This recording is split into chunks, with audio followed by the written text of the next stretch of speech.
Evening, everyone. It's 5:30, and this is your closing comment. It's Monday, the 7th of June, and we're getting close to another landmark video. This is number 799. Okay, today was an interesting day in that the Dow was down, and the NASDAQ was higher. The S&P was pretty close to unchanged, but the small caps were the big winner, with the Russell being up over 32 or 1.43%, when the next closest was the NASDAQ up 0.49. What was interesting about it is that it was kind of a split market also between the internals and the net change. Even though the Dow was down 126.15, or about 1/3%, the advanced declines were 1.2 to 1 up. Over on the NASDAQ, they were 1.9 to 1 up, and the volume was, just an average day. Also, the Dow stocks had 20 down and only 10 up, and the big losers were UNH, Caterpillar, and Goldman Sachs. On the upside, we had both Microsoft and Boeing leading the charge. The big news of the day was BIOGEN getting its Alzheimer's drug approved by the FDA. They stopped trading in the stock in the late morning at $286.43, and when they finally reopened it at 1:30, it was 440 up $154. It traded as high as $468.55, and the current price is $395.64. That's up $109.71 or 38%. This is the first new Alzheimer's treatment in 2 decades, so it's a pretty big deal. We also had some M&A. Specifically, this morning I mentioned about Macquarie selling off a piece of their business, Atlantic, to KKR for $4.5 billion, and $3.3 billion being paid out to shareholders, and that one was up about 12%. But the bigger news was in the infrastructure business was VMC, Vulcan, buying U.S. Concrete for $1.29 billion. U.S. Concrete, USCR, closed $73.87. That was up $16.73, or just under 30%. And Vulcan was pretty much unchanged, $177.96, down $1.64 or 1%. The meme stocks were certainly back in the picture again.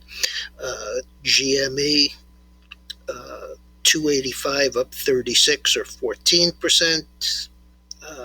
BlackBerry 1613 up 227 or 16%, and the leader AMC 56.5 up 860 or 18%.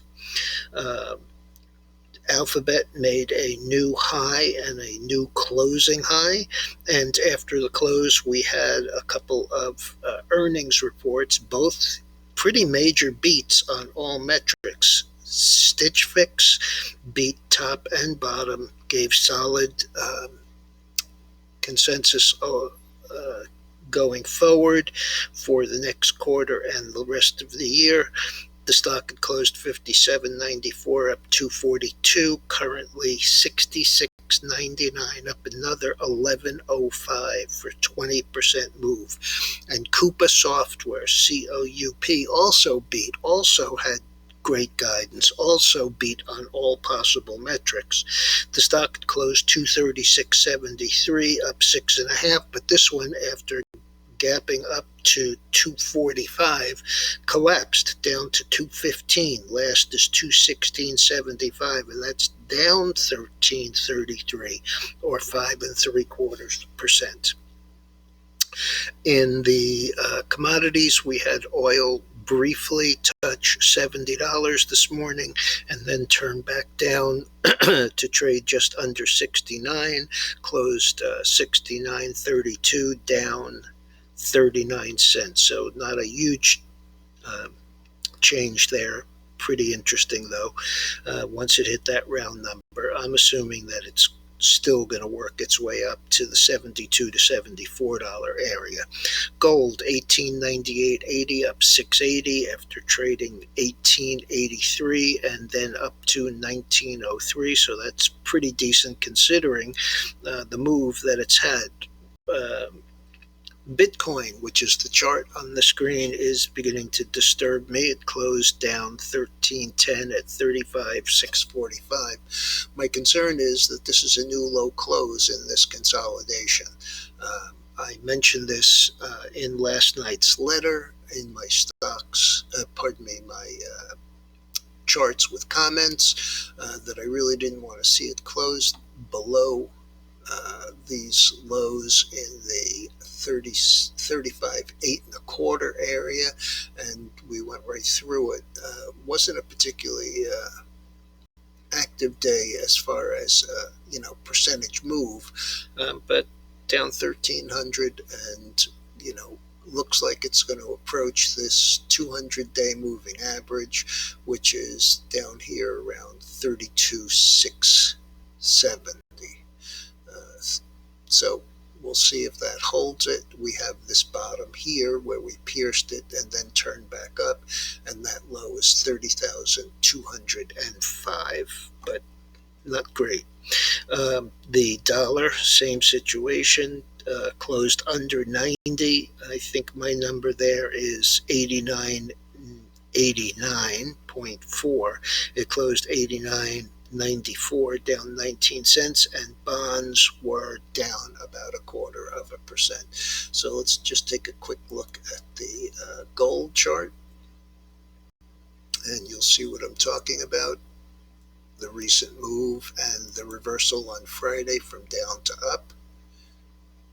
And as you can see, we've had a really nice uptrend. We've ridden along this 20-day moving average. In fact, we never closed below it once we closed above it way back here in early April. And as you can see, it was a relatively short range day, but it was down this morning and it did close up at the end of the day. And let's look at that dollar, because I think that has a great deal of influence on all of these markets.